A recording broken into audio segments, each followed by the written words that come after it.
సమావేశాల్లో వాక్వా సహా 16 బిల్లులు. వాటిలో సహకార యూనివర్సిటీతో సహా 5 కొత్తవి. ప్రజాశక్తి న్యూఢిల్లీ బ్యూరో. సోమవారం నుంచి ప్రారంభం కానున్న పార్లమెంట్ శీతాకాల సమావేశాల్లో వాక్వా సహా 16 బిల్లులను కేంద్ర ప్రభుత్వం ప్రవేశపెట్టనుంది.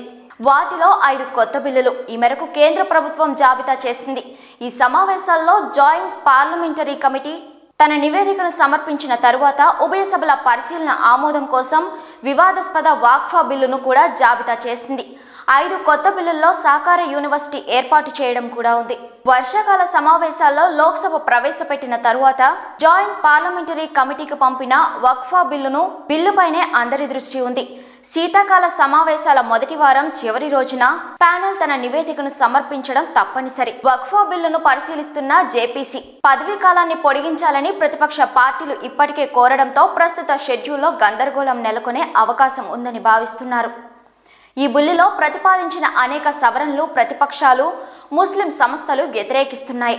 శీతాకాల సమావేశాల్లో ఒకే దేశం ఒకే ఎన్నికల బిల్లును ప్రవేశపెడతారని ప్రచారం జరిగినా జాబితాలో చేర్చలేదు. 11 పెండింగ్ బిల్లులతో సహా మొత్తం 16 బిల్లులు ప్రభుత్వం లోక్సభ, రాజ్యసభ సెక్రటేరియలకు సమర్పించి జాబితాలో భాగంగా ఉన్నాయి. మొత్తం 3 బిల్లులు రాజ్యసభలోనూ 8 బిల్లులు లోక్సభలోనూ పెండింగ్ లో ఉన్నాయి. వీటితో పాటు జాబితా చేసిన కొత్త బిల్లుల్లో రాష్ట్రీయ సహకార విశ్వవిద్యాలయం బిల్లును ఏర్పాటు చేశారు. పంజాబ్ కోర్టుల bill, merchant shipping bill, coastal shipping bill, Indian port bill ఉన్నాయి. వక్ఫా సవరణ బిల్లును జేపీసీ రిపోర్ట్ ప్రవేశపెట్టి ఆమోదించాల్సి ఉంది.